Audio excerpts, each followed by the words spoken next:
세계에서 제일 세다는 군대가 있습니다. 미 해병대. 지구상 최강이라 불리는 그 부대가 한 산을 공격했어요. 그런데 500명이 넘는 사상자만 남기고 두 손, 두 발 다 들고 도망쳐 나옵니다. 저기는 못 뚫는다. 그렇게 결론이 나버려요. 그런데 말이죠. 그 미 해병대가 포기한 산을 어떤 부대가 넘겨받아서 단 17일 만에 정복해버립니다. 그것도 24가의 봉구리 중에 22개를 혼자 먹으면서요. 도대체 어떤 부대가 뭘 어떻게 했길래 이게 가능했을까요? 그리고 이 이야기 끝에는 우리가 지금 들으면 도무지 못 알아들을 어이없는 반전 하나까지 숨어 있어요. 끝까지 보시면 아마 소름 한번 돋으실 겁니다. 지금부터 시작합니다. 때는 1951년 6월 6.25 전쟁이 한창이던 강원도 양구. 해발 1148m의 도솔산이라는 곳이 있었어요. 이름은 뭔가 절에서나 들을 법한 그윽한 이름인데 당시엔 지옥이 따로 없는 곳이었습니다. 왜 그렇게 중요했느냐? 양구와 인제에서 북쪽으로 올라가는 도로가 이 산을 딱 끼고 있었거든요. 쉽게 말해서 이 산을 우리가 못 먹으면 좌우로 진격하려는 아군이 한 발짝도 못 나갑니다. 반대로 저기 여기 딱 버티고 앉아 있으면 위에서 아래를 내려다보면서 우리 병사들을 그냥 사격 연습하듯 쏠 수 있는 거예요. 전략적으로 무조건 먹어야 하는 땅이었던 거죠. 아니, 문제는요, 이 땅을 지키고 있던 게 보통 놈들이 아니었다는 거예요. 북한군 제5군단 산하 제12사단과 제312사단, 그것도 최정계 2개 사단이 이 산에 24개 고지에 진지를 파고 들어앉아 있었습니다. 지뢰는 셀 수도 없이 깔아놨고 기관총에 자동화기에 수류탄을 그냥 쏟아붓는 수준이었어요. 게다가 6월 강원도 산악지대가 어떤 곳입니까? 안개가 자욱하게 껴서 한 치 앞이 안 보이고 비도 자주 오고 절벽의 급경세, 이건 뭐 오르는 것 자체가 전투인 지형이었습니다. 자, 그러면 이 험한 데를 누가 먼저 공격했느냐? 놀라지 마세요. 처음 이 도솔산을 치러 들어간 게 바로 미 해병대 제1사단 오연대였습니다. 네, 그 미군, 세계 최강이라고 소문난 지구상에서 제일 세다는 그 미 해병대요. 그런데 결과가 어땠는지 아세요? 자, 500명이 넘는 사상자만 내고 그냥 손 들고 물러났습니다. 세계 최강이라던 부대가 혀를 내두르고 도망쳐 나온 거예요. 미군 사이에서 도솔산은 아예 난공불락, 그냥 못 뚫는 곳으로 결론이 나버린 겁니다.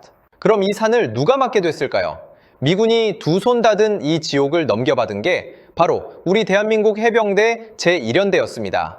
연대장은 김대식 대령, 상상해보세요. 세계 최강 미 해병대도 500명 넘게 죽고 도망친 산을 너희가 한번 해봐라 하고 넘겨받은 겁니다.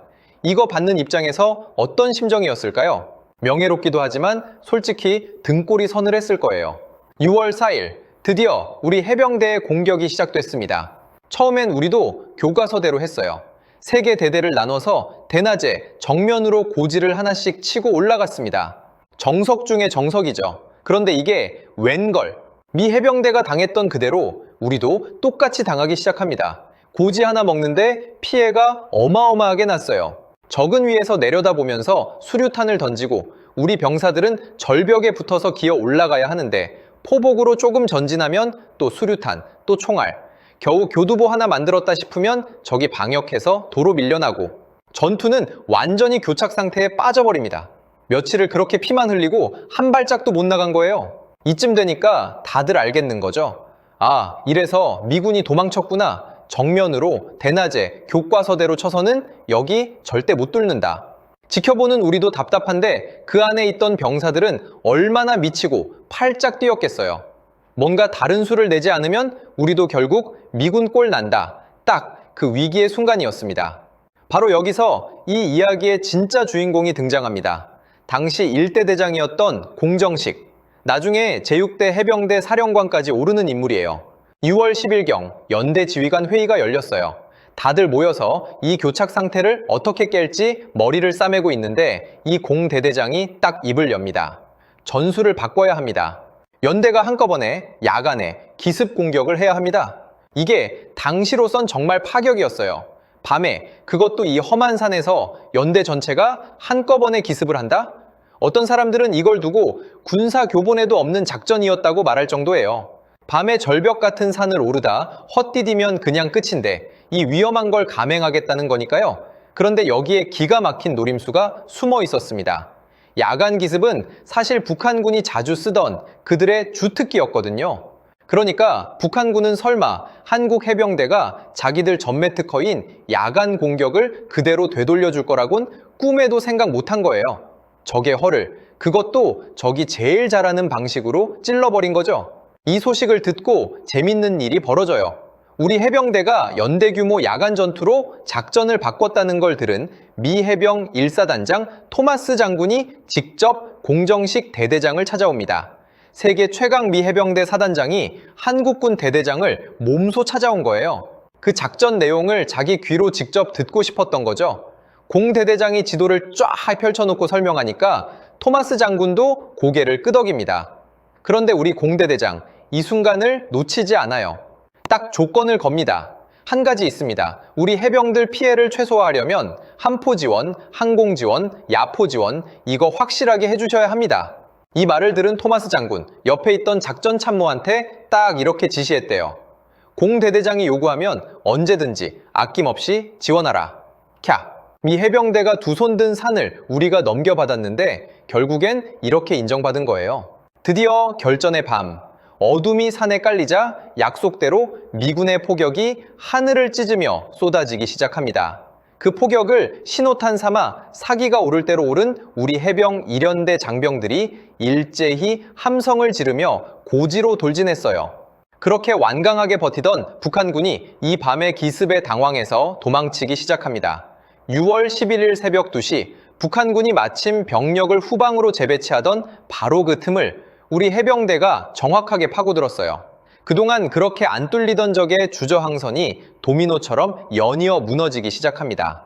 여기서부터는 그야말로 파죽지세였어요. 24개 목표 고지를 하나씩 점령해 나갑니다. 물론 쉽지만은 않았어요. 이 징역 도중에 공정식 대대장 본인이 북한군의 대전차 지뢰를 밟는 아찔한 순간도 있었습니다. 보통 대전차 지뢰면 그 자리에서 끝인데 정말 천운으로 살아남았어요.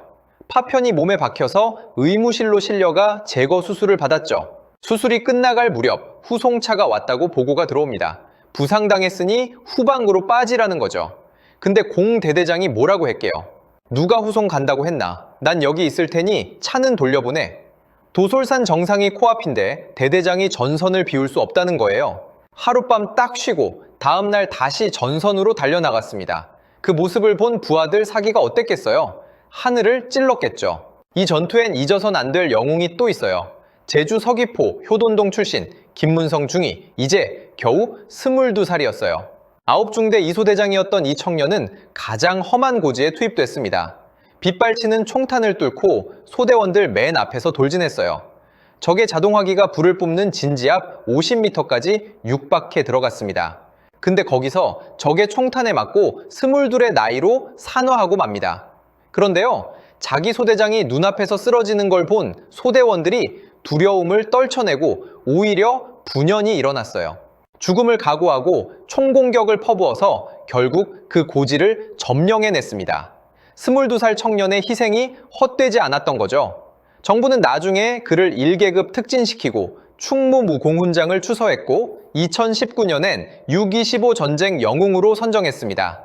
그리고 마침내 6월 20일, 17일간의 피말리는 공방전 끝에 우리 해병대는 도솔산 주봉을 포함한 목표 고지들을 손에 넣습니다. 미군이 두 손 두 발 다 들었던 그 난공불락의 산을 우리가 기어이 정복한 거예요. 결과를 숫자로 보면 더 놀라워요. 24개 목표 고지 중에서 무려 22개를 미군이 점령한 건 단 2개. 이건 참전 지휘관 공정식 사령관의 증언에 기반한 이야기이긴 한데 어쨌든 세계 최강이라던 미 해병대와 이렇게 비교되니 그 전과가 얼마나 어마어마했는지 감이 오시죠. 북한군 2,000명이 넘는 병력을 사살하고 수십 명을 생포했습니다. 반면 우리 피해는 전사 3명, 부상 500여 명. 물론 3명 한 분 한 분이 소중한 생명이지만 미 해병 5연대가 여기서만 낸 사상자가 500명이었다는 걸 생각하면 이건 그야말로 기적 같은 승리였습니다. 이 소식을 보고받은 이승만 대통령이 어땠을까요? 그가 얼마나 감격했던지 이 해병 1연대의 무적해병, 적이 없는 해병이라는 뜻의 그 유명한 휘호를 내렸다고 전해집니다. 바로 이때부터 귀신 잡는 해병과 더불어 무적 해병이 대한민국 해병대의 상징이 됐어요. 오늘날까지 이어지는 그 무적 해병의 신화가 바로 이 도솔산에서 태어난 겁니다. 다만 이 휘호를 정확히 이때 내렸는지에 대해선 자료마다 조금 이견이 있긴 해요. 확실한 공식 기록은 1951년 8월 19일에 이승만 대통령이 도솔산 전적지를 직접 찾아와 해병 일연대에 대통령 표창을 수여했다는 사실입니다. 어느 쪽이든 대통령이 몸소 이 험한 산까지 찾아올 만큼 대단한 승리였다는 건 분명하죠. 자, 그런데요. 이 도솔산 승리엔 오랫동안 잘 알려지지 않았던 어이없는 반전 하나가 숨어 있습니다. 앞에서 제가 소름 돋는 이야기가 있다고 했죠. 바로 이겁니다. 사실 이 전투 중에 우리 무정이 몇 대가 육박전 와중에 적한테 넘어간 일이 있었어요. 그러면 우리 작전이 다 새는 거잖아요. 실제로 적의 관측소로 보이는 하얀 건물을 폭격해달라고 무전을 쳤더니 적이 그걸 엿듣고 벽을 시커멓게 칠해버려서 폭격기가 건물을 못 찾고 돌아간 황당한 일까지 있었대요. 그런데 이 위기를 우리 해병대는 아주 기막힌 방법으로 해결합니다. 뭐냐? 바로 제주도 사투리였어요. 이 부대 주축이 제주 출신 청년들이었거든요. 통신병을 전부 제주 사람으로 두고 모든 교신을 제주어로만 한 겁니다. 그 시절 제주말은 육지 사람도 못 알아들을 정도였으니 북한군이 감청해봤자 무슨 말인지 하나도 못 알아들었던 거죠. 2차 대전 때 미군이 나바호 원주민 말을 암호로 썼던 그 코드 토커, 딱 그 한국판인 셈이에요. 돈 한 푼 안 들이고 무정이 하나 안 바꾸고 그냥 우리가 원래 쓰던 말로 세계에서 제일 안 뚫리는 암호를 만들어버린 겁니다. 생각해보면 참 뭉클하지 않나요? 고향을 떠나 그 험한 강원도 산꼭대기까지 올라온 제주 청년들이 자기들도 모르는 사이에 자기 고향 말로 나라를 지키는 방패가 됐던 거잖아요. 그중엔 22살의 산화한 김문성 중위 같은 청년들도 있었고요. 미군이 도망친 산을 17일 만에 정복한 무적해병. 그 신화 뒤에는 대대장의 기막힌 야간 기습 결단과 이름 하나하나 다 부르지도 못하는 수많은 청년들의 희생과 그 투박하고 정겨운 제주말이 숨어 있었던 겁니다.